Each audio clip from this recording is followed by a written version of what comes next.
এরে আল্লাহর বান্দা, কিয়ামতের ময়দান যখন কায়েম হয়ে যাবে, নামাজ পড়নে আল্লাহ পাক দয়ার খাতিরে মাফ করে দিতে পারেন, রোজা রাখেন নাই আল্লাহ পাক দয়ার খাতিরে মাফ করে দিতে পারেন, কিন্তু বান্দার হক না যদি বান্দা কবরে যাও, আল্লাহ পাক বান্দার হক মাফ করবে না। হাসান বসরি রাহমাতুল্লাহ আলাইহি বলে, এরে দুনিয়ার মানুষ, হজে যাও, হজে যাওয়ার সময় বান্দার হক যদি না মিটে হজে যাও, তোমার হজটা সহি হবে না। হজ যদি সহি না হয়, হজটা কবুলের আশা করা যায় না। একজন মানুষ হজে যায়, ভাই হক পাবে, হক দেয় না, বোন সম্পদ পাবে, সম্পদ দেয় না, আছে না নাই, এই মানুষটারে হজ কোনোদিন কবুল হওয়ার আশা করা যায় না। আল্লাহর নবী ডাক দেখান, আমার কাছে কেউ যদি কোনো হক পাও জানা দাও, আমি নবী হক নিয়ে কবরে যেতে চাই না। সাহাবীরা বলে, পয়গম্বর আপনার কাছে কিছুই পাই না গো নবী, আপনার কাছে আমাদের কোনো হক নাই।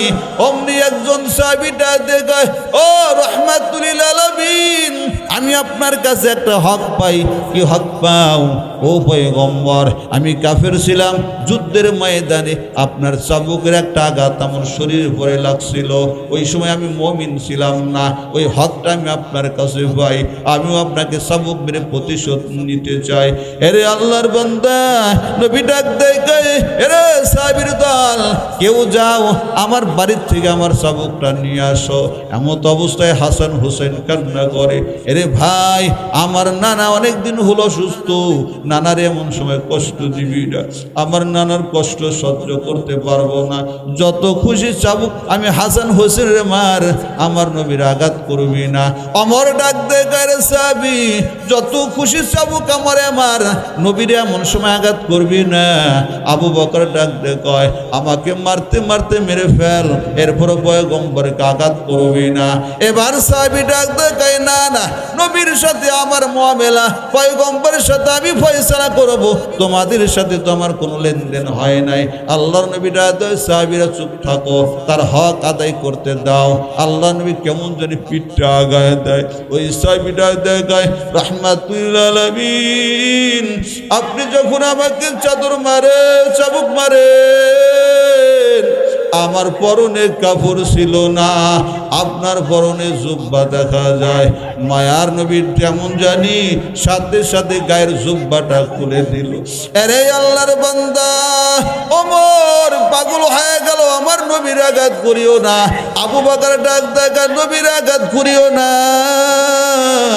পয়গম্বর কেমন জানি পিঠটা আঘাতে জুব্বাটা খুলে দিল। অমনি সাহাবী হাতের চাবুকটা ফেলায়া দেয়, পয়গম্বরের পিঠের দিক দিয়ে যাইয়া বকুলের দিকে দুটা হাত এরকম ভাবে আগাইয়া দিয়া পয়গম্বরের পিঠের সাথে তার বুকটা মিলায়। আর নবীর ঘাড়ের পরে মহরের নবুয়ত ছিল। অমনি সাহাবী পয়গম্বরের মহরের নবুয়তে সুম্মত দিয়ে দিল, আর ডাক দাগায়, পয়গম্বর ক্ষমা করে দেন, আপনাকে চাবুক মারার উদ্দেশ্য আমার ছিল না গো নবী। ওই দিন যদি ওই জিহাদের ময়দানে, যুদ্ধের ময়দানে চাবুকের আঘাত না খাইতাম, এমন সুবর্ণ সুযোগ আমি পাইতাম না। আমি আমার আমল দিয়া পরকালে নাজাত পাবো কিনা চিন্তা, আমি আমার আমল দিয়া কবরে নাজাত পাবো কিনা চিন্তা। ও পয়গম্বর, আপনার মহরের নবুয়তের শুভ খাওয়ার এরকম সৌভাগ্য আমার হতো না। আল্লাহ যদি পারে এই উসিলা আমাকে মাফ করে দিতে পারে। আল্লাহর নবী ডাকে, সাহাবীরা, যেই সাহাবী আমি নবীর মহরে নবুয়তে সুমা দিয়েছে, আল্লাহর তরি জাহান্নাম তার জন্য হারাম হয়ে গেছে। কোন সুবহানাল্লাহ। সুবহানাল্লাযী খলাকাল আজওয়াজা কুল্লাহা।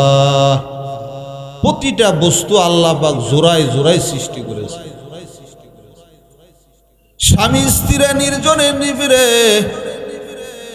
নিবিতে যখন তার আলিঙ্গনে যায়, আল্লাহ পাকের বিধান এগুলো ইবাদত বলে গণ্য হয়। কোন সুবহানাল্লাহ। মানুষ তার যৌবিক চাহিদা পূরণ করতেছে, আল্লাহ পাক তাদের আমল নামায় সওয়াব লিখতেছেন। কোন সুবহানাল্লাহ।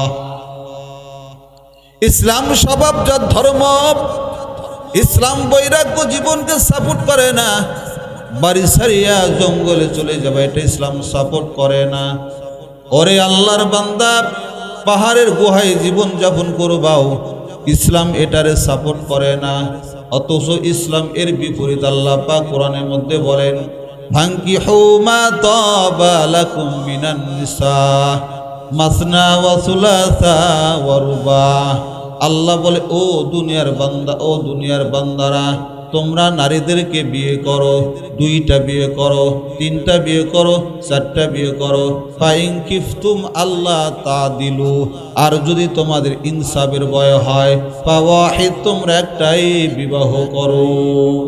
আল্লাহ রাব্বুল আলামিন ইসলামে নারীদের পরে পুরুষের অধিকার এবং হক দান করেছেন। এমনিভাবে আল্লাহ পাক নারীদের পরে পুরুষের হক এবং অধিকার দান করেছেন।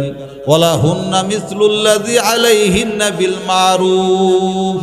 আল্লাহ পাক বলে, ও বান্দা, যদি নারী আর পুরুষেরা উভয় তাদের হক এবং অধিকারগুলো আদায় করে, আমি আল্লাহ দুনিয়াতে তাদের দাম্পত্য জীবনের মধ্যে আমি আল্লাহ জান্নাতের শান্তি দান করব। কান সুবহানাল্লাহ। ইসলাম ভারসাম্য শিক্ষা দেয়, মধ্যম পন্থা শিক্ষা দেয়। খায়রুল উমুরি আওসাতুহা। এরে আল্লাহর বান্দা, কোনো মানুষ যদি নিজের জ্ঞান অনুযায়ী জীবন চালায়, এই মানুষটা বাড়াবাড়ির শিকার হবে। ইসলাম বলে, বান্দা, কেমনে জীবন চালাইবা, তোমার জীবনটা কেমনে সুখময় হবে, ইসলাম এটাকে দিক নির্দেশনা দেন। তেমনিভাবে বান্দা, তুমি বিয়ে করবা, বিবিটাও চয়ন করার জন্য, বিবিটাও পছন্দের দিক নির্দেশ ইসলাম দিয়েছে। বুখারী শরীফের হাদিস, আবু হুরায়রা রাদিয়াল্লাহু তাআলা হতে বর্ণিত, আল্লাহর নবী ডাক দেন, তুমকাহুল মারআতুলি আরবাই। এ দুনিয়ার বান্দা বান্দিরা, উম্মতরা শুনে নাও, মানুষ সাধারণত 4 জিনিস দেখে বিয়ে করে। কয় জিনিস দেখে বিয়ে করে? আরো জোরে বলেন। 4 জিনিস দেখে বিয়ে করো এমন নয়, 4 জিনিস দেখে বিয়ে করে। লিমালিহা ওয়ালি হাসাবিহা ওয়ালি জামালিহা ওয়ালি দীনিহা ফাজফার বিজাতিদ্দিন তারিবাতি ইয়াদাক। আল্লাহর নবী বলে, সাধারণত মানুষ 4 জিনিস দেখে বিয়ে করে। 1 নাম্বার মাল দেখে বিয়ে করে, 2 নাম্বার চেহারা দেখে বিয়ে করে, 3 নাম্বার বংশ দেখে বিয়ে করে, 4 নাম্বার দিন দেখে বিয়ে করে। এরে আল্লাহর বান্দা, বিগত বছরগুলোতে তাকান, কত মানুষ বিয়ে করার জন্য আগে খোঁজ নিত এই মেয়েটার বংশের মধ্যে কেউ আওয়ামী লীগের বড় নেতা আছে কিনা। কতক্ষণ নাকি মেয়ের ভাই আমার সারা সম্বন্ধে কেউ আওয়ামী লীগের ক্যাডার আছে কিনা, আমার শ্বশুর আওয়ামী লীগ করে কিনা, এটা খেয়াল করো তো। এরে বান্দা, এখন তাকাও, এখন বান্দা নেতাও নাই, নেতার খেতাও পর্যন্ত নাই। কথা কোন ঠিক না ঠিক? এজন্য নবীটা দেখায়, উম্মতেরা তোমরা বিয়ে করো, ফাজবার বিজাতিদ্দিন, দিনকে প্রাধান্য দাও। আল্লাহর নবী বলে, চেহারারে প্রাধান্য দিলা, মালকে প্রাধান্য দিলা, বংশকে প্রাধান্য দিলা, দিনদারিকে প্রাধান্য দিলা না। আল্লাহর নবী বলেন, ওই দাম্পত্য জীবন কোনোদিন সুখময় হবে না। কথা কোন ঠিক না ঠিক? আজ বান্দা প্রতিটা ঘরের দিকে তাকান, 100টা ঘরের মধ্যে 99টা ঘরের মধ্যে শান্তি নাই। কথা কোন ঠিক না ঠিক? কেন শান্তি নাই? আল্লাহর নবী বলেছেন, তার কারণ হলো, নবী বলো, দিনদারিকে প্রাধান্য দাও। আমরা দিনদারি প্রাধান্য দিলাম না, বংশকে প্রাধান্য দিলাম, চেহারারে প্রাধান্য দিলাম, মালকে প্রাধান্য দিলাম। এরে আল্লাহর বান্দা, কিয়ামত পর্যন্ত তোমার দাম্পত্য জীবনে সুখময় হবে না যতক্ষণ পর্যন্ত তোমার বিবির মধ্যে দিনদারি প্রাধান্য না দিবা। কথা কোন ঠিক না ঠিক? এরে আল্লাহর বান্দা, ভালো করে শুনে নেন, চরিত্রের সুন্দর আর একটা হলো চেহারার সুন্দর। চেহারার সুন্দর যে বান্দা চোখের মজা পাওয়া যায়, আর চরিত্রের সুন্দরে বান্দা দিলের মজা পাওয়া যায়। কিসের মজা পাওয়া যায়? চেহারার সুন্দর যে চোখের মজা, আর চরিত্রের সুন্দর যে বান্দা দিলের মজা। একজন মহিলার চেহারা ভালো কিন্তু বান্দা ব্যবহার ভালো না, এ বান্দা কোনোদিন সংসার সুখময় হবে না। কতক্ষণ ঠিক নেবে ঠিক? এই জন্য নবীটা দেখায়, উম্মতরা দিনদারিকে প্রাধান্য দাও। যে মেয়েটারে নিয়ে তুমি ঘর সংসার করবা ওই মেয়েটার বান্দা দিনদারি প্রাধান্য দাও। চেহারার বান্দা সৌন্দর্য কয়দিনকার, চেহারার সৌন্দর্য স্কিন ডিপ নিখুঁত নিপুণ চেহারা যতদিন, এই চেহারার দাম থাকে ততদিন। এই বান্দা বয়স যখন হয়ে যায় চোখের কোনটা দিয়ে কালো দাগ পড়ে যায়, চেহারার মধ্যে বান্দা কালোর ছাপ পড়ে যায়। যেই চেহারা বান্দা যৌবনকালে ফেতনার কারণ, এই চেহারাটা বান্দা বয়সকালে বিরক্তির কারণ হয়ে গেল। এই জন্য বান্দা নারীটার চেহারার প্রতি প্রাধান্য দিও না, দিনদারির দিকে প্রাধান্য দাও। প্রত্যেক নবীর 4টা সুন্নাত পয়গম্বর হাদিসের মধ্যে বলেন, তিরমিজি শরীফের হাদিস, প্রত্যেক নবীর 4টা সুন্নাত। কয় সুন্নাত? আরো জোরে বলেন। কষ্ট হয়, খারাপ লাগে? থাকবেন না ভাগবেন? কারা কারা ভাগবেন হাত তোলেন দেখি। আমি বলছি কারা কারা ভাগবেন? ভাগবেন তো না? হ্যাঁ, ইনশাআল্লাহ। প্রত্যেক নবীর 4 সুন্নাত। কয় সুন্নাত? আরো জোরে বলেন। নাম্বার 1 আল হায়া, শরম লজ্জা। প্রত্যেক নবীর সুন্নাত শরম, হায়া, লজ্জা, প্রত্যেক নবীর এই সুন্নাত।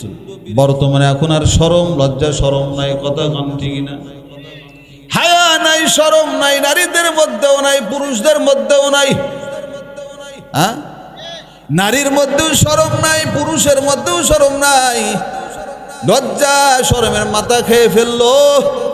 মনে হয় বাংলাদেশটা ইউরোপের মতো হয়ে গেল। ইউরোপের মধ্যে বলে সিনেস ইজ সিকনেস, লজ্জা হলে এক ধরনের অসুস্থ। বাংলার জমিনটা এমন হয়ে গেল, লজ্জা শরম বলতে কিছু নাই, কথা কোন ঠিক না ঠিক? নারীর মধ্যেও শরম নাই, পুরুষের মধ্যেও শরম নাই। কেমনে বুঝাই এর যুবকের দল, বিশেষ করে যুবকের দিক তাকান। আমারও তো মোটামুটি ভুঁড়ি কম হয় নাই, এরপর আমার লুঙ্গিটা নাবির পরে, কিন্তু আমার যুবকেরা প্যান্ট কেনার জন্য যায়, নাবির মাপ দেয় না, কোমরের মাপ দেয়। এ যুবক কত গায় নাকি? কিসের মাপ দেয়? আরো জোরে কর। নাবির মাপ দেয় না, কোমরের মাপ দেয়। এই কথা নাবির থেকে নিয়ে হাঁটুর নিচ পর্যন্ত, গিরার উপর পর্যন্ত ঢেকে থাকা পুরুষদের জন্য দায়মি ফরজ। এখন তোমার প্যান্টটা যদি নাবির নিচে পড়ো, তোমার ফরজ তরকের গুনাহ হলো কি হলো না? আরো জোরে কন। এরে যুবক, পায়ে হাত দিয়ে বলে যাই, কোন দিন জানি মৃত্যু এসে যায় বলা যায় না। এই জন্য নাবির নিচে কাপড় পরিও না। যেই যুবকরা এমন করে প্যান্টটা ব্যবহার করে, এরা উকু দিলে মেরুদণ্ডের হাড় পর্যন্ত দেখা যায়। আরো জোরে কন। আবার কিছুগুলো যুবক যদি বান্দা টি-শার্ট ব্যবহার না করে, স্যান্ডেল গেঞ্জি ব্যবহার না করে, দেখবেন এদের নাবির নিচে লোম পর্যন্ত দেখা যায়। কথা কন ঠিক না ঠিক? কেমন বেশরম, কেমন বেহায়া, কেমন নির্লজ্জ হলেই যুবকদের দ্বারা এরকম কর্মকাণ্ড হয়। কথা কন ঠিক না ঠিক? হেরে যুবক, আর একদল যুবক হলো লাভার বাইক। কি বাইক? লাভার বাইক আছে না নাই? রাস্তায় মোটর সাইকেল চালায়, একবার এই কাত হয় আবার ওই কাত হয়। কতক্ষণ না কে? এদের দেখে মানুষ বলে না জানি কত সম্ভ্রান্ত পরিবার ছেলে। কি গান? ভালো কয় না খারাপ কয়?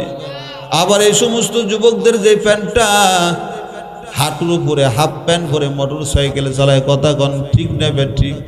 এরে যুবক, পায়ে হাত বলে যাই, বিশ্ব জরিপ করে দেখে যুবকদের মৃত্যুর হার বেশি।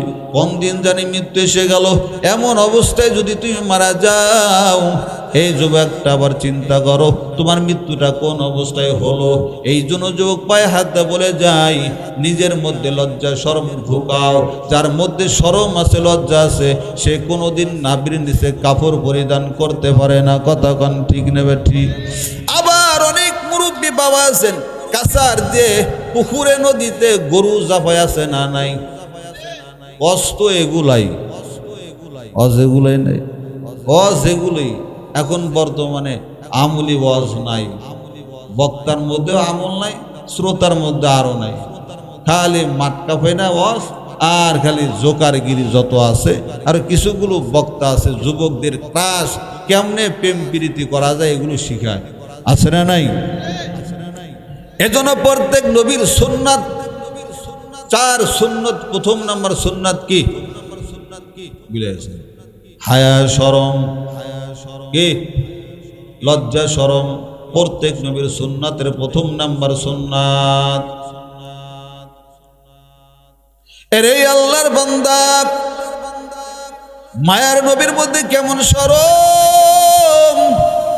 আম্মা জান আয়েশা ডাক দেখান, নবীর মধ্যে এমন শরম, এমন হায়া, এমন লজ্জা শরম মক্কা মদিনার কোন কুমারী মেয়ের মধ্যে ছিল না। কোন সুবহানাল্লাহ।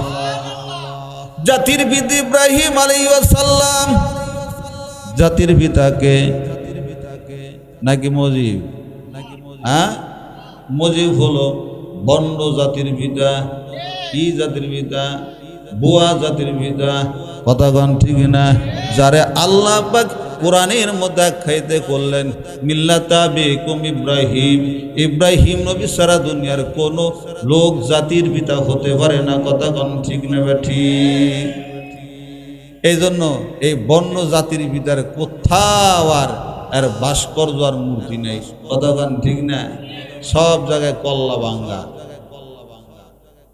বাটপারি সিটারিকার সবসময় চলে। একদিন সব কিছু ফাঁস হয়ে যায়। ক্ষমতার বড়াই, ক্ষমতার লড়াই চিরজীবন থাকে না। ফিরআউন মুসা নবীরে 450 বছর জ্বলাইছে। কত বছর? আর হাসিনা তো আমাদের 16-17 বছর জ্বলাইছে। কথা গান ঠিক না? আমরা তো সেই নবীদের রোহানি সন্তান, যারা জ্বালা যন্ত্রণা সহ্য করে, কষ্ট সহ্য করে, এই বলে যে একদিন তাগুতের শক্তি, বাতিলের শক্তি চিরজীবন থাকে না, একদিন এগুলো নিস্তেনাবুদ হয়ে যায়। কথা গান ঠিক না? ঠিক। এরে আল্লাহর বান্দা, ইব্রাহিম আলাইহিস সালাম মূর্তির বিরোধিতা করলো। কিসের বিরোধিতা? আর আমরা মূর্তির পক্ষে কথা কই, এমন মানুষ আছে না নাই? আরো জোরে বলেন। ইব্রাহিম নবী মূর্তির বিরোধিতা করলো।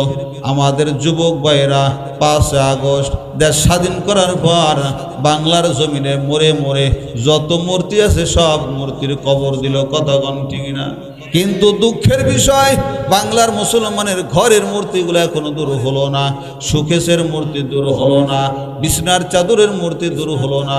কথা কন ঠিক না? ঠিক। গেঞ্জির মূর্তি দূর হলো না। অনেক যুবক গেঞ্জি পরে, গেঞ্জির মধ্যেও মূর্তি আছে না নাই? এরে আল্লাহর বান্দা, ইব্রাহিম আলাইহিস সালাম মূর্তির বিরোধিতা করার পর নমরুদ বাহিনী তাকে অ্যারেস্ট করলো। ধরার পর আগুনে ফালাইবে, অগ্নিকুণ্ডে ফালাইবে। কেমনে ফালানো যায়? কয়েকদিন পর্যন্ত অগ্নিকুণ্ড জ্বালানো হুজুর তপ্ত, ডাইরেক্ট ফালাইতে পারে না। শয়তানে বুদ্ধি দেয়, চরজ্ঞা বানাও। চরজ্ঞা বানাইয়া এক পাশে ইব্রাহিম নবীকে বাঁধলো, অপর পাশে ব্লাবিনের 4000 যুবককে ধরল রশি। কিন্তু আল্লাহর কুদরতে ইব্রাহিম নবীকে ইঞ্চি পরিমাণ জাগাইতে পারে না। কোন সুবহানাল্লাহ। কেমনে ফালানো যায় চিন্তায় পড়ে যায়। এবার শয়তানে বুদ্ধি দেয়, শুনে নাও, ইব্রাহিমকে যদি ফালাইতে চাও, ইব্রাহিমকে উলঙ্গ করো। তার কারণ হলো ইব্রাহিমের চতুর্সাইডে অসংখ্য রহমতের ফেরেশতা। এই ফেরেশতার কারণে ইব্রাহিম নবীকে জাগাইতে পারবা না, আগুনেও ফালাইতে পারবা না। এমনি ফালানো যায়, তাই ইব্রাহিমের উলঙ্গ করো। ইব্রাহিম রে কে উলঙ্গ করবে? নমরুদ একটা টাকার বস্তা একত্রিত করলো, একত্র করিয়া ডাক দেয়, ইব্রাহিম রে যে আগুনে ফালাইবাও, এই টাকার বস্তা তাকে দেওয়া হবে। নমরুদ এই ঘোষণা দেওয়ার পর আজর কুমার ডাক দেয় কয়, এরে নমরুদ, আমি আমার সন্তানকে নিজে ধরায় দিলাম, উলঙ্গ করিয়া টাকার ভাগটা আমি নেব। জোরে কান নাউজুবিল্লাহ।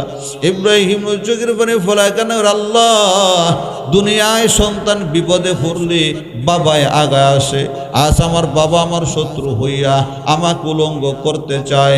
ইব্রাহিম নবীটা দেখ, আল্লাহ এখানে অসংখ্য ফেরেশতা আছে, অনেক মানুষ আছে, এই মানুষগুলার সামনে আমি উলঙ্গ হব, লজ্জায় চেহারা দেখাইতে পারি না গো। নাজারি করে কান্না করে আল্লাহর দরবারে আল্লাহ পাক ডাক দেয় কয়, এরে জিবরাইল তাড়াতাড়ি যা, ওই জান্নাত থেকে একটা জুব্বা নিয়ে আয়, আমার ইব্রাহিম রে পরায়া দে, আমার ইব্রাহিমের যেন শরমগা দুনিয়ার কেউ না দেখে। কম সুবহানাল্লাহ।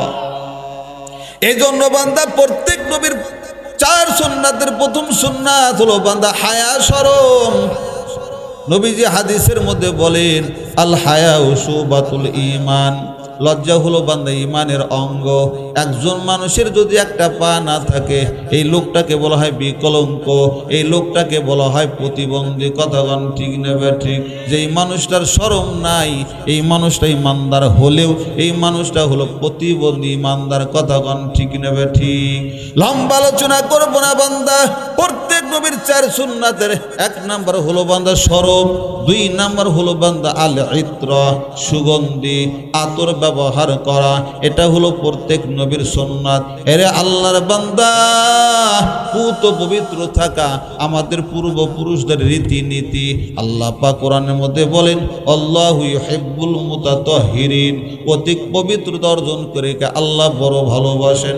আপনারা শুনেছেন গুরু নানকের সম্প্রদায়ের ওই শিখ সম্প্রদায়ের মানুষেরা 1 দিন যায়, 2 দিন যায়, 1 মাস যায়, 1 বছর যায়, এরা গোসল করে না। বাংলার জমিনেও এমনও নেরা ফকির আছে, বন্যের দল, মাথার চুলটা মহিলাদের চেয়েও বড়, গায়ে তেমন পোশাক নাই, একদম উলঙ্গ, গলায় সেকুল, হাতে বালা, পরনে কোনো কাপড় নাই। একদল মানুষ কয় কাপড় না থাকলেও কি হবে, ভিতরে মাল আছে। কয় না, কয় না, এর মধ্যে কি আছে তা তো দেখাই যায়। কথাগণ ঠিক নেবে ঠিক। এরা মাসকে মাস, বছরকে বছর যায়, গোসল করে না, আছে না নাই? এই আল্লাহর বান্দা, এদের দরবারে যাওয়া যাবে না, এদের দরবারে গেলে দুনিয়াও শেষ, পরকালও শেষ। আল্লাহর নবী ডাক দেয় কয়, কত পবিত্র থাকা হলো ঈমানের অঙ্গ। আত্তুহুরু শাত্রুল ঈমান, আত্তুহুরু নিসফুল ঈমান, কত পবিত্র থাকা ঈমানের অর্ধেক। এই জন্য আল্লাহর বান্দা প্রত্যেক নবীর 2 নাম্বার সুন্নাত হলো সুগন্ধি ব্যবহার করা, 3 নাম্বার সুন্নাত আস-সিওয়াক, মেসওয়াক করা। কি করা? কি করা? 3 নাম্বার সুন্নাত হলো সিওয়াক, মেসওয়াক করা। প্রত্যেক নবীদের সুন্নাত 3য় নাম্বার হলো মেসওয়াক করা। পয়গম্বর বলেন, আমি যদি উম্মতের জন্য কষ্টকর মনে না করতাম, মেসওয়াক করাকে ফরজ করে দিতাম। সুবহানাল্লাহ গান্না। মেসওয়াক করাকে কি করে দিত? আমরা কোনোদিন মেসওয়াক করিনি, মেসওয়াক করি না, লোক কম। কথাগান ঠিক না? মেসওয়াক করা প্রত্যেক নবীর সুন্নাত। আল্লাহর নবী ডাক দেয় কয়, প্রত্যেক আমি নবী যদি কষ্টকর মনে না করতাম, মেসওয়াক করাকে ফরজ করে দিতাম। মেসওয়াকের উপকারের মধ্যে বান্দা একটা উপকার, যেই মানুষটা নিয়মিত মেসওয়াক করবে, এই মানুষটা মৃত্যুর সময় জবান দিয়ে কালেমা নসিব হবে। কোন সুবহানাল্লাহ। আম্মা জানাই সে ডাক দেখায়, দুনিয়ার মানুষেরা, পয়গম্বর যখন এশার নামাজের পর ঘরে আসতেন, পয়গম্বর হাস্যজল চেহারা না ঘরে আসতেন। কি চেহারা নিয়ে আসতেন? কতক্ষণ না কে হাস্যজল চেহারা নবী ঘরে আসতেন। আমাদের যদি ব্যবসা খারাপ হয়, মুখটা হুতুম পেশার মতো বানায় ঘরে আসি। কতক্ষণ ঠিক নেবে ঠিক। আর জোরে বলেন। মায়ার নবী যখন ঘরে আসতেন হাস্যজল চেহারা নবী ঘরে আসতেন। এই জন্য বান্দা আমরাও যখন ঘরে যাব হাস্যজল চেহারা নিয়ে ঘরে যাব, মাঝে মধ্যে বিবির দিকে তাকা মুস্কি হাসি দেব, বিবিটাও স্বামীর দিকে তাকা মুস্কি হাসি দেবেন। আল্লাহ পাক বলেন যেই বিবি তার স্বামীর দিক তাকা মুস্কি হাসি দেয়, আবার স্বামীও তার বিবির দিক তাকা মুস্কি হাসি দেয়, আল্লাহ পাক তাদের আমল নামায় নফল ইবাদতের সব লিখে দেন। কোন সুবহানাল্লাহ। এরে আল্লাহর বান্দা যুবক ভালো করে শুনে নাও, আল্লাহর নবী যখন ঘরে যাইতেন হাস্যজল চেহারা ঘরে যাইতেন, এরপর পয়গম্বর মেসক করতেন। কেন? যাতে করে পয়গম্বরের মুখের দুর্গন্ধে ঘরওয়ালাদের যেন কষ্ট না হয়। আমি আপনাদেরকে বলি পয়গম্বরের মুখে কি দুর্গন্ধ ছিল? আরো জোরে কোন। মায়ার নবী থুতু ফেলাইতেন, সাহাবীরা থুতুগুলো জমিনে ভরে দিত না, হাত পেতে হাতের বুদ্ধি নিয়া তার এরকম ভাবে আতুরভাবে শরীরে মালিশ করতেন। পয়গম্বরের থুতু মিসকম্বরের সে সুগন্ধি। পয়গম্বর রাস্তাটা যাইতেন, পয়গম্বর যেই রাস্তাটা যাইতেন ওই রাস্তাতে নবুয়তের গ্রাণ প্রকাশ পাইত। এরে আল্লাহর বান্দা পয়গম্বরের গোটা বডিটাই রহমতে ভরা। আল্লাহ পাক বলেন ওয়ামা আরসালনাকা ইল্লা রাহমাতাল লিল আলামিন। ও পয়গম্বর আমি আল্লাহ আপনাকে রহমত করে দুনিয়ায় পাঠাইলাম। পয়গম্বর মুমিনের জন্য রহমত, পয়গম্বর কাফেরদের জন্য রহমত, পয়গম্বর গাছের জন্য রহমত, পয়গম্বর মাছের জন্য রহমত। এরে আল্লাহর বান্দা বলতে পারে হুজুরও পয়গম্বর কাফেরদের জন্য কেমন সহনশীল কেমন রহমত হইলেন? তার কারণ হলো পয়গম্বরের কাছে একজন কাফির এসে ডাক দেয়, কয় এরে আব্দুল্লাহর গোলাম মুহাম্মদ আমি আপনার বাড়ি মেহমান হতে চাই। পয়গম্বর বলেন অসুবিধা নাই। পয়গম্বর মেজবান হইলেন, তাকে মেহমানদারি করাইলেন রাত্রিবেলায়। খাওয়াইতে খাওয়াইতে রে বান্দা একদল মানুষ পেটুক আসে না নাই, খাইতে খাইতে গলা পর্যন্ত খায়। ওই কাফেরটা গলা পর্যন্ত খাইল। রাত্রিবেলায় নবী তার ঘরে ঘুমাইতে দিলেন। এত খাওয়ার পর তার গুডাউনে ধাক্কা লেগে গেল, তার পেটের মধ্যে যা ছিল পায়খানা রাস্তাটা বের হয়ে গেল। লজ্জা শরম এমু কেমনে দেখাইব? রাত্রিবেলায় দৌড়, ঘর সারি রাত্রিবেলায় দৌড়।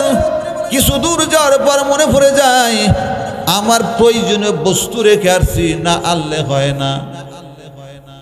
তিনি কোনো মতে কাপড়গুলো পরিষ্কার করে আর সকাল হওয়ার আগে আবার সেই ঘরের দিকে যায়।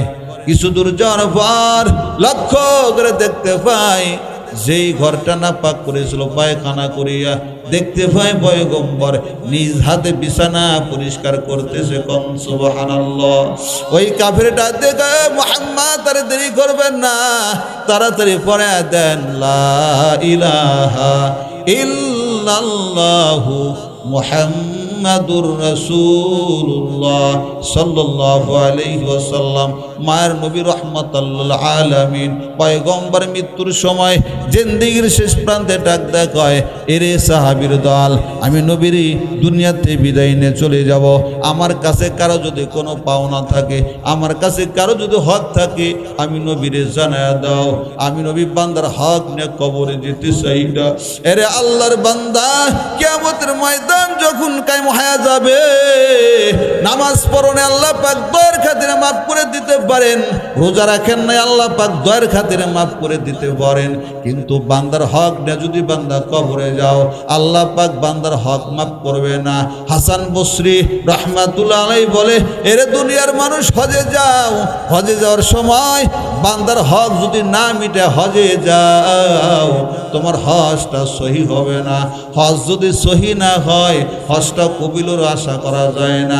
একজন মানুষ হজে যায়, ভাই হক পাবে হক দেয় না, বোন সম্পদ পাবে সম্পদ দেয় না, আছে না নাই, এই মানুষটারে হজ কোনোদিন কবুল হওয়ার আশা করা যায় না।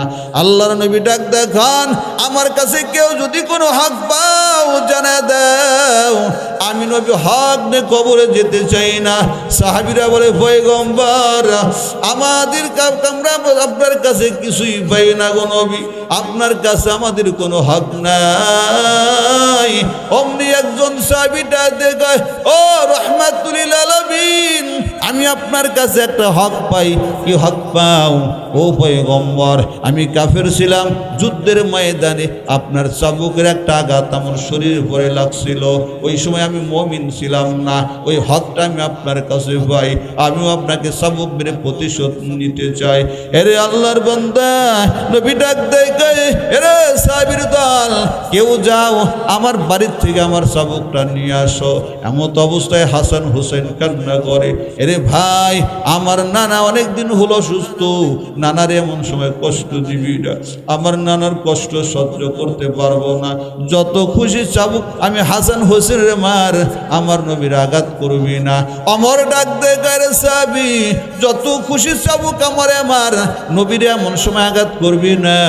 আবু বকর ডাক দে কয়, আমাকে মারতে মারতে মেরে ফেল, এরপর পয়গম্বরকে আঘাত করবি না।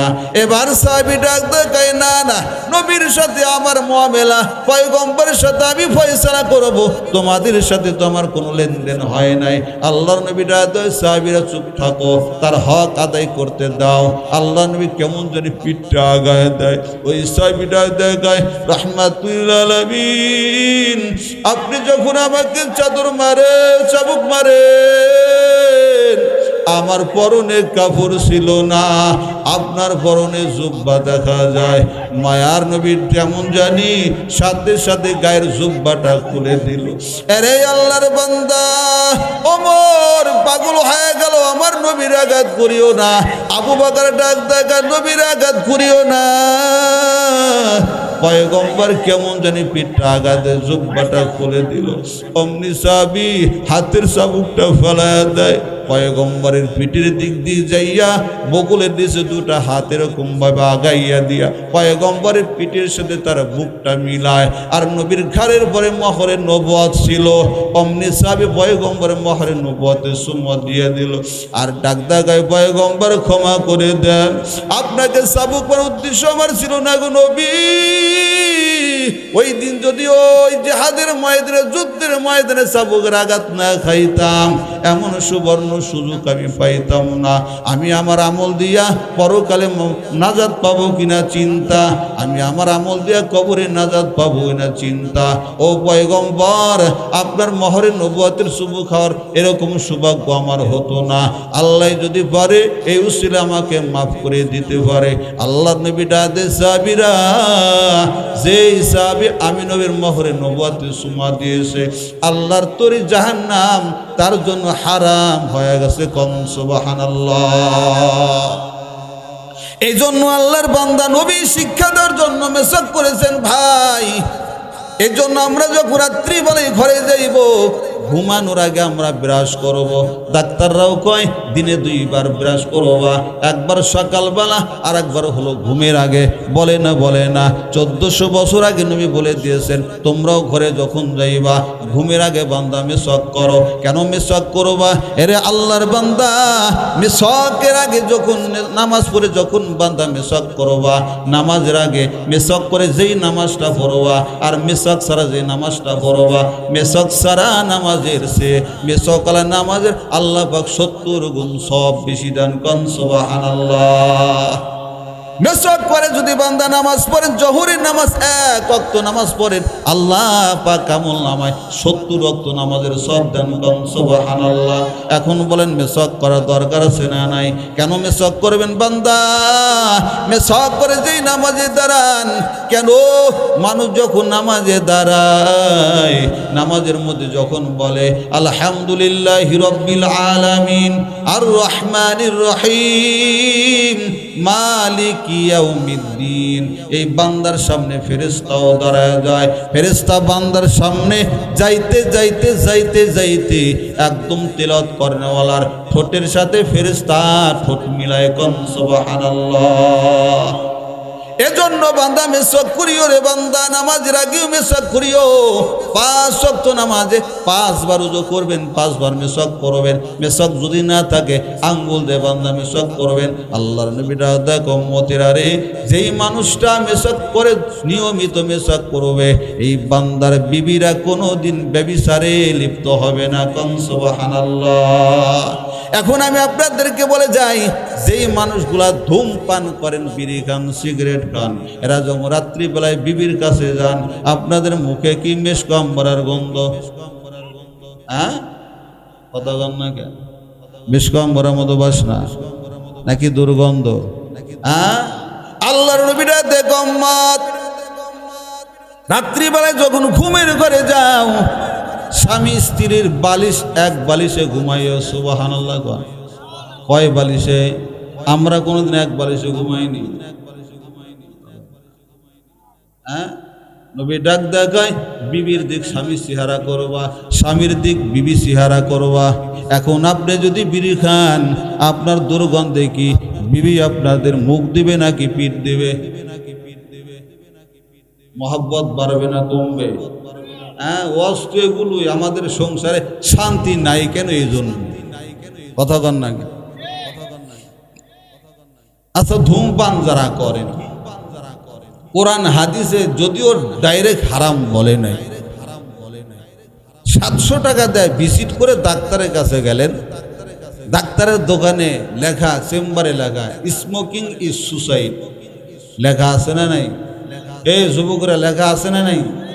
স্মোকিং ইজ সুসাইড, ধূমপান আত্মহত্যা। আত্মহত্যা করা জায়েজ না হারাম?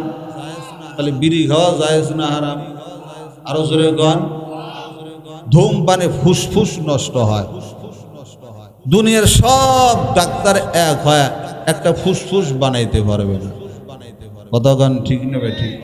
এই যে আল্লাহর দেওয়া নিয়ামত, আপনার ধূমপান করা দ্বারা ক্ষতি হচ্ছে, এই ক্ষতি করার অধিকার তো আল্লাহ আপনাকে দেয় না।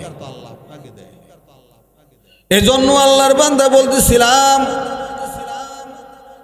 নবী ডাক দেখায়, স্বামী স্ত্রী এক বালিশে ঘুমাইবা। কয় বালিশে?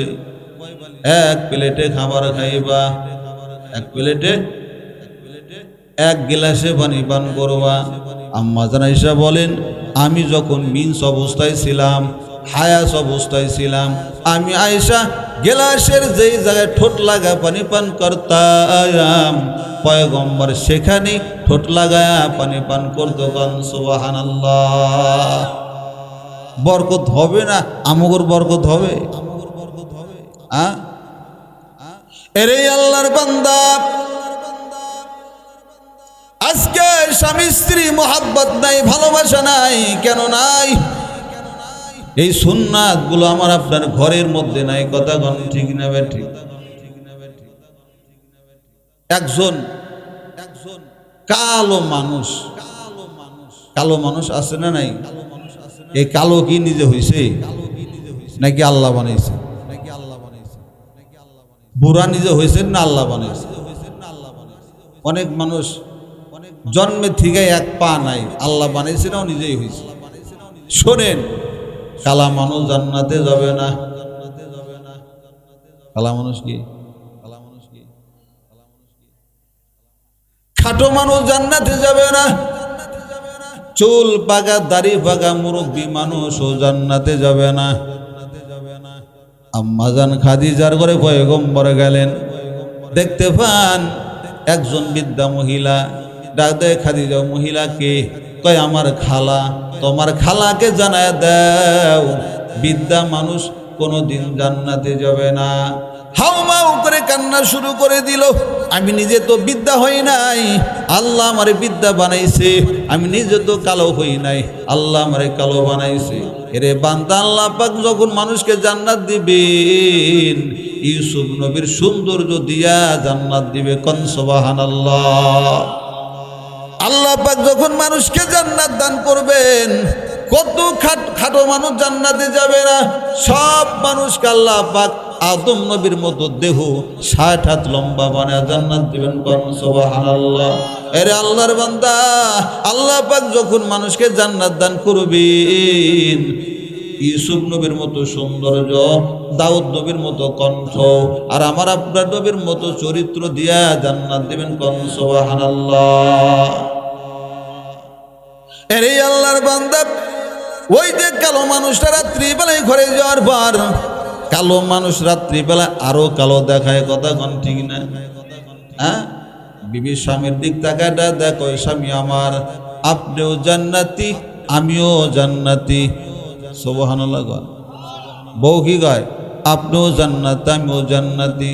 এবার স্বামীটা দেখায়, বিবি আমার কেমনে হইলাম, তোমার কাছে কি জান্নাতের টিকিট আছে নি? বলে অবশ্যই আছে। কি জান্নাতের টিকিট? এবার বিবিটা দেখায়, আপনি আমার মতো সুন্দর বিবি পায়া আপনি বলেছেন আলহামদুলিল্লাহ, আর আমি আপনার মতো কালো স্বামী পাইয়া ধৈর্য ধারণ করেছি, আর আল্লাহ বলেছে ধৈর্য ধারণকারী আর শুকর আদায়কারী দুজনই জান্নাতি কোন সুবহানাল্লাহ। কথা বোঝেননি? এজন্য বান্দা মাঝে মধ্যে বিবির দিক তাকাইয়া আলহামদুলিল্লাহ বলবেন। বিবির দিক তাকায় কি বলবেন? কোনদিন কইছেননি? এই বিয়ে যারা করছেন, বউ যাদের আছে, বউর দিক তাকায় কইছেন কোনদিন আলহামদুলিল্লাহ? কইছেন? এখন অনেক যুবকে কয় গার্লফ্রেন্ডের দিক তাকা আলহামদুলিল্লাহ। আসেনি নাই গার্লফ্রেন্ডের পাগল? এই যুবকেরা, তোমরা যে নারীর পাগল, এই নারী যে তোমাকে ভালোবাসে, তোমার সম্পদকে ভালোবাসে, কথা কোন ঠিক না? তোমার চেহারারে ভালোবাসে, মূলত তোমাকে ভালোবাসে না, কথা কোন ঠিক না? এই জন্য যুবক, মহাব্বত যদি করতে হয়, আল্লাহকে মহাব্বত করি, আল্লাহকেই ভালোবাসিও। কাকে ভালোবাসবেন? আরো জোরে কন। আল্লাহ পাক ডাক দিয়ে কইরম, এ বান্দা, কোন যুবক যদি যৌবনকালে একবার আল্লাহকে আল্লাহ বলে ডাক দেয়, আল্লাহ পাক ওই যুবকের ডাকে 70 বার সাড়া দেন, কোন সুবহানাল্লাহ। আরো জোরে কোন সুবহানাল্লাহ। তোমার ডার্লিং রে, গার্লফ্রেন্ডে একবার যদি ডাক দাও, কয়বার সাড়া দেয়? হ্যাঁ, আর আল্লাহরে একবার সাড়া দিলে, আল্লাহ ডাক দিলে আল্লাহ কয়বার সাড়া দেন? এখন কাকে ডাকবেন? কথা কয় না। কাকে ডাকবেন? ভালোবাসা কার সাথে করবেন? এরে যুবক ভাই, দুনিয়ার দিকে তাকাও, ওই যুবতী কালোরে পছন্দ করে না, কালোকে ভালোবাসে না, গরিবরে ভালোবাসে না, কথা বলেন ঠিক না? আল্লাহর কাছে কালোর আল্লাহ বলে, ও বান্দা, দুনিয়ায় যার টাকা বেশি তার দাম বেশি, দুনিয়ায় যার সম্পদ বেশি তার দাম বেশি, দুনিয়ায় যার চেহারা ভালো তার দাম ভালো। আমি আল্লাহর কাছে চেহারাওয়ালার দাম নাই, আমি আল্লাহর কাছে টাকাওয়ালার দাম নাই, আমি আল্লাহর কাছে সম্পদওয়ালার দাম নাই, আমি আল্লাহর কাছে শিক্ষাওয়ালার দাম নাই, আমি আল্লাহর কাছে ওই বান্দার দাম বেশি যে বান্দার অন্তর হবে ভালো। ওই যে আফ্রিকার জঙ্গলের কালো চেহারাওয়ালা বেলাল, ঠোঁটগুলো মোটা মোটা, মাথার চুলগুলো খাড়া খাড়া, হাত পায়ের আঙ্গুলগুলো ফাড়া ফাড়া, তেমন ভালো দেখা যায় না। বেলাল যখন আল্লাহর মহাব্বত নিয়ে জমিনে চলতেন, বেলালের জুতার আওয়াজ আসমানে শোনা যাইত, কোন সুবহানাল্লাহ। এই জন্য যুবক ভাই, সম্পর্ক যদি করতে চাও আল্লাহর সাথে করো। ওরে বিদ্যা বাবাজি, এরে ভাই যারা বিয়ে করছো, বিবির সাথে সম্পর্ক করো, বিবির সাথে মহাব্বত করো।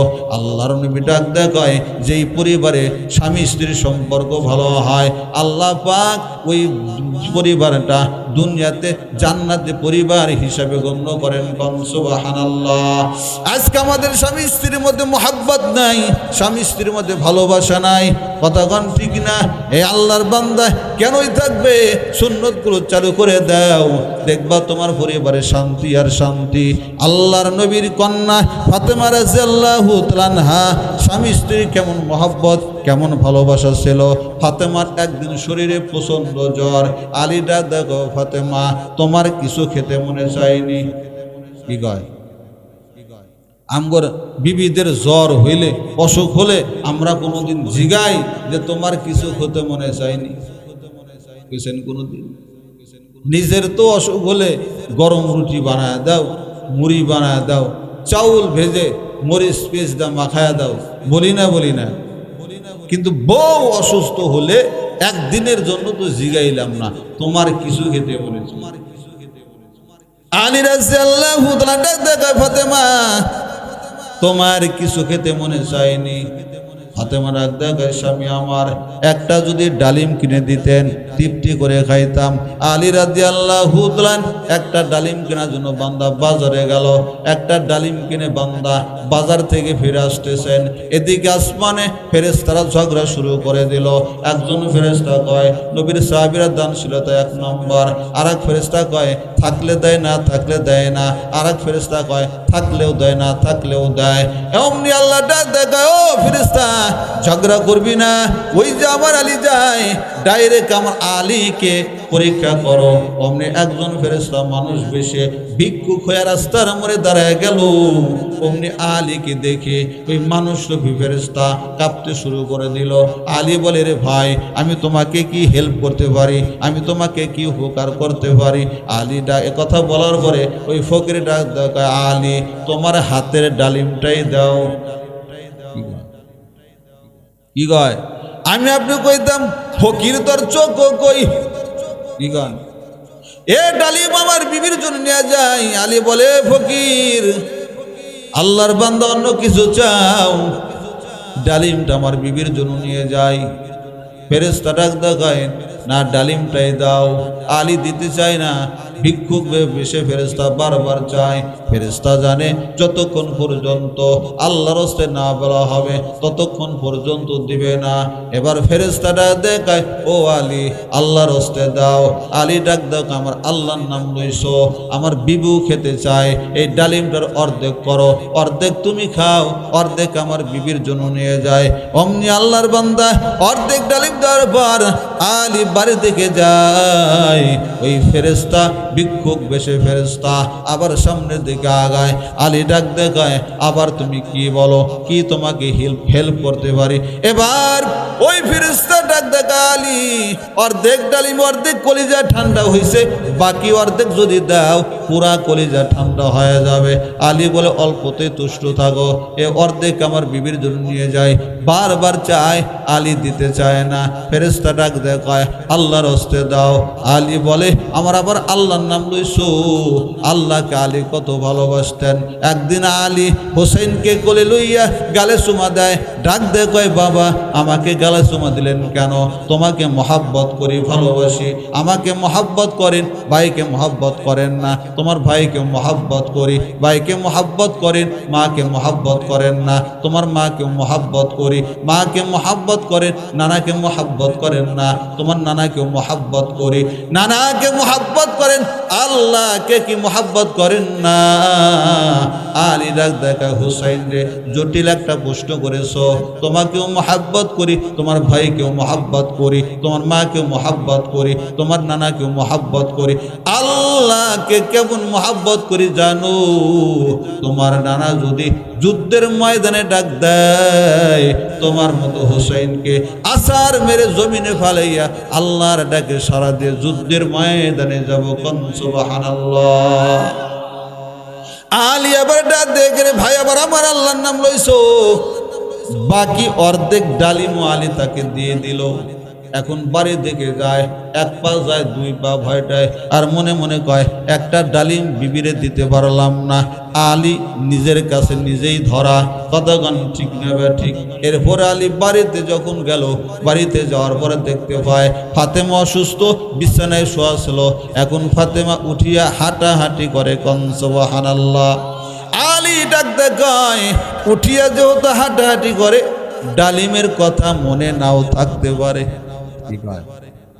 ডালিমের কথা মনে নাও থাকতে পারে। রাত্রিবেলায় দুজন ঘুমাইছে, গভীর রাত কে যেন ঘরের দরজায় করাঘাত করে।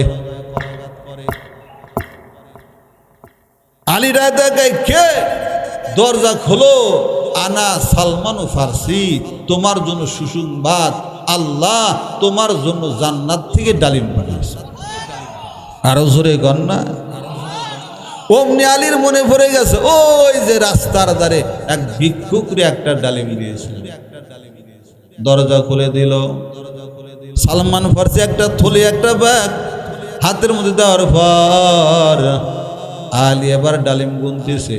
1 2 3 4 5 6 7 8 9 কয় আলীটা দেখে সালমান 9টা যে দেখি 10টা যে দেখি না আল্লাহ বলেছেন যে আমি আল্লাহকে এক দেয় আমি আল্লাহ তাকে একের বদলে 10 দেই সুবহানাল্লাহ না আমি আল্লাহর একটা দিয়েছি আল্লাহ আমাকে 10 দিবে 9 দিতে পারে না নাকি তুমি কিনে আনছো বলে না কিন্না মানি নাই আল্লাহ দিছে আল্লাহ তোমার 9টা দিছে আমি মানি না আমার আল্লাহ তো ফকির না আল্লাহু গনি ওয়া আনতুম ফুকারা ইয়া আইয়ুহান নাস আনতুমুল ফুকারা ইলাল্লাহ আল্লাহু আল গনিয়ুল হামিদ আল্লাহ অমুখাপেক্ষী আল্লাহ ফকির নয় আল্লাহ হলেন ধনী আল্লাহ দিলে 10টা দিবে 9টা দিতে পারে না আবার আমার আল্লাহ কিফনও না আমার আল্লাহ বকিল না নাকি তুমি একটা লুকাইছো অমনি সালমান ফার্সি পকেট থেকে আর একটা ডালিম বের করে দেয় না দেখা আলী তোমার ঈমানটা পরীক্ষা করার জন্য একটা ডালিম লুকাইছিলাম আল্লাহ তোমাকে 10টাই দিয়েছে কোন সুবহানাল্লাহ।